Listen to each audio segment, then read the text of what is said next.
Sikap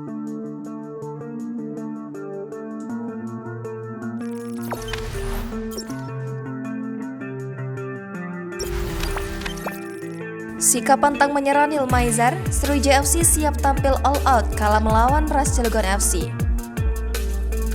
Meski mengalami kekalahan secara kontroversial atas Persis Solo di pertandingan kedua babak 8 besar, Minggu 19 Desember 2021 lalu, Sriwjaya FC tetap memiliki kans untuk melaju ke semifinal Liga 2. Namun, Laskar Wong Kito harus berjuang di pertandingan terakhir melawan RANS Cilegon FC yang akan bergulir pada Rabu 22 Desember 2021 mendatang.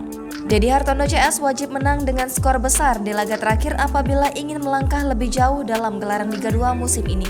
Sebab perolehan poin Laskar Wong Kito kini disamai oleh Persis Solo yang menjadi runner-up berkat selisih gol.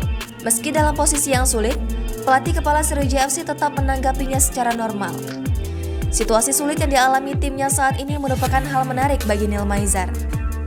Kendati demikian, pelatih berusia 51 tahun itu berjanji akan tampil all out menghadapi RANS Cilegon FC di partai terakhir babak 8 besar Rabu nanti. Nil Maizar yakin dengan materi pemainnya yang ada saat ini, mampu meraih hasil positif sekaligus meloloskan Sriwijaya FC ke babak semifinal.